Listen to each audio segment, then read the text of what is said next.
Hi. So I wanted to preface this video by saying that while this is an interpretation that I do very much love, I am not trans and I can't very much speak to the trans experience. I am cis, I am a cisgendered person, but I haven't seen anybody talk about this in video form and I wanted it to exist. And the point of this is very much to be very 101, very beginner, very much a springboard for people who are trans or non-binary or gender fluid or gender non-conforming or any member of the greater LGBTQIA plus community to talk about Xion being trans or any other Kingdom Hearts character being a person like them, or heck, any character in general, or even if you just want to share your experiences. If in any way my white cis privilege talking about this subject makes it more popular or more normal or more algorithmically successful to talk about these subjects, that is what this video is for. This is absolutely not meant to be the end-all be-all of Xion being trans. This is just the beginning of talking about Xion being trans. Thank you. Hi there, you saw the title, so I want to talk about how Xion is... Oh my god, I can't believe you would try to take my waifu away from me. Well, you can deal with it, sissy, cause Xion is trans. Yes, today we are going to be talking about how trans-coded Xion Kingdom Hearts is. It is woven into her story, it is a part of her aura, it is her, and she is trans. Do you really think the writers of Kingdom Hearts are writing a transgender allegory into their games? Oh, of course not. Do you think Dum-Dum's over here thinking about anything deeper than where is the next coolest place I can put a zipper on a person? The ice. Hello!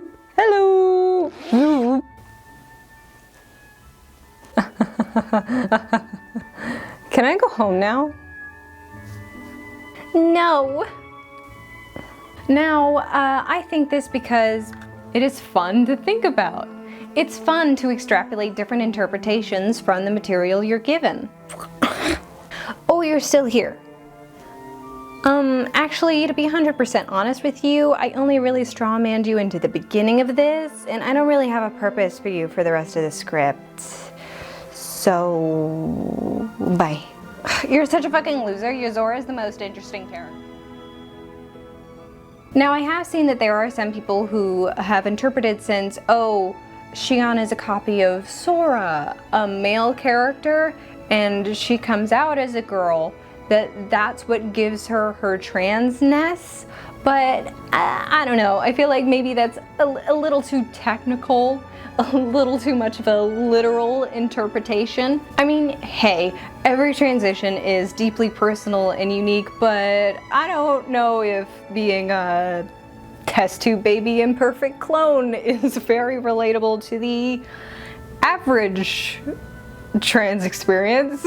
No, I have so much more fun with Xion because she is a great character to interpret our relation to gender with. Because she was basically born genderless, sexless even, and it's only after living her life some and finding her own identity / personality does she decide what she wants to present as. You know, with as much Frankenstein-y science as he was doing, at least Vexen wasn't burning down the West Coast to reveal his children's genders. Oh, you know what? Yeah.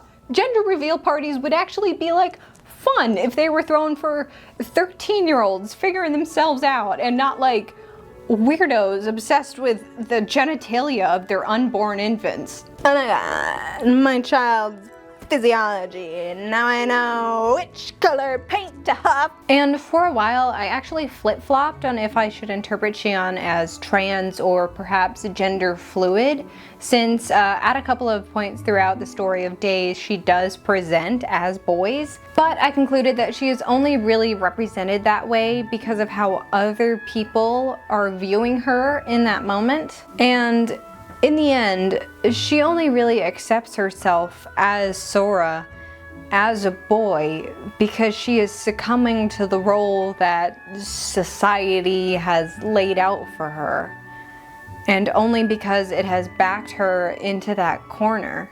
This puppet will have to play her part.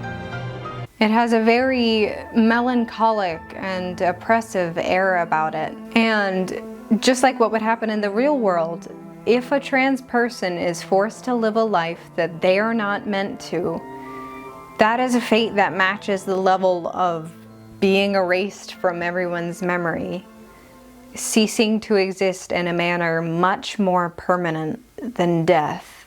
Now, I am going to be getting into some not very fun stuff in this section of the video, so if you do not want to deal with transphobia, dehumanization, and misgendering right now, please skip to the timestamp on screen.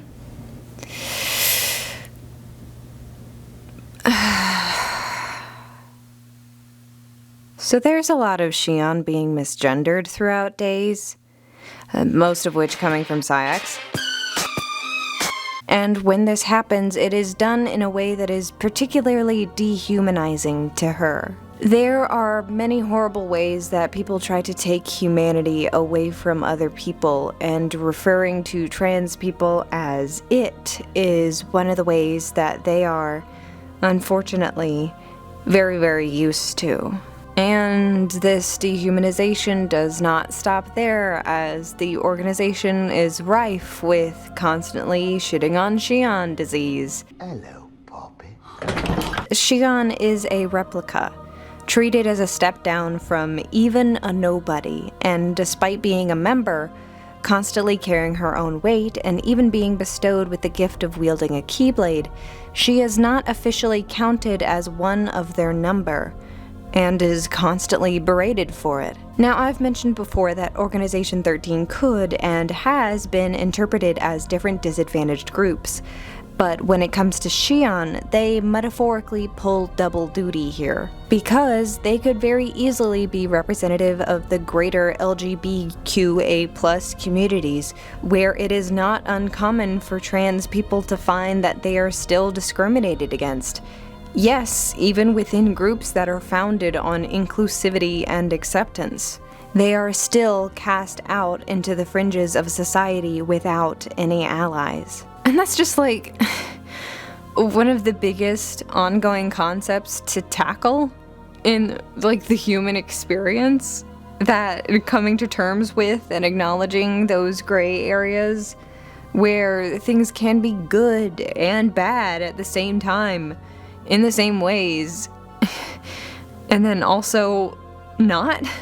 Someone can be discriminated against and oppressed in one sense, and then turn around and take advantage of that system against someone else.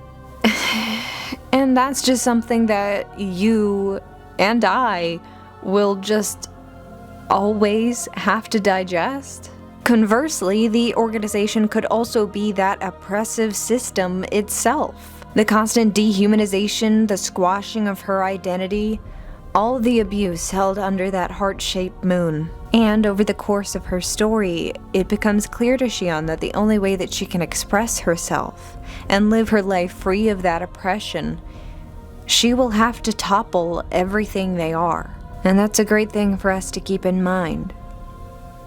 Both the demolition and reconstruction of this horrid system leaves us much work to do, in the macro sense, and also in those close microcosms of individuals that need help and education.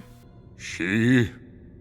Oh, you don't have to say that like some idiot who thinks that pronouns are a new thing. How did you even get in here? However, I want to point out that many trans people, and really any underrepresented group in general, have voiced that they want stories about people like them that don't also have to touch upon the bigotry and violence that is directed at them constantly in their everyday lives. So I don't want the focus of Xion being trans to be because she has transphobic sentiments thrown at her, but unfortunately I think here's where the writing just falls a little flat, Xion does have a great story about discovering herself and the world around her and breaking out of the control of the organization, fighting for her right to exist and rebelling against a corrupt power structure. You know, Days really is Xion's story, but its biggest failing is that for whatever reason they decided to keep Roxas as the main point of view character. So all the interesting stuff that is happening is going on over here, off screen, and it just kind of sucks that the only thing that comes from Roxas is just confusion. So we don't have as much Xion material as we probably should, but even with the little we do have, the feeling of her being trans is there.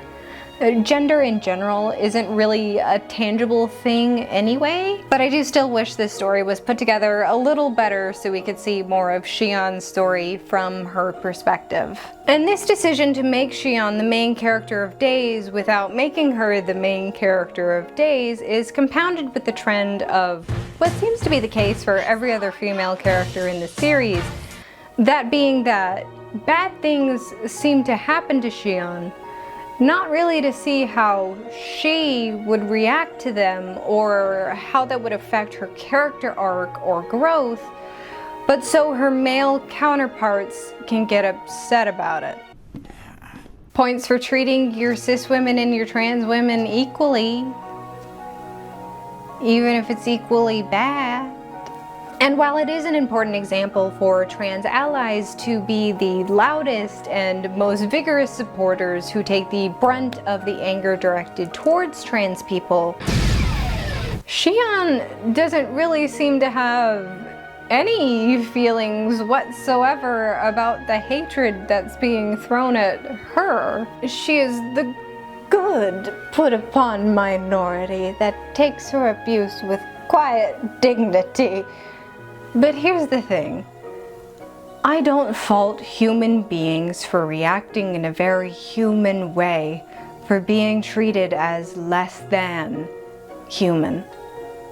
If you want to fly into a rage for someone misgendering you, or for being discriminated against at your workplace, or venting about the toxic masculinity of a content creator who is obviously steeped in it, all the way up to hitting the system that has oppressed you and people like you for generations, I think that my trans ally idols, Axel and Roxas, will agree with me when I say, let it fucking burn.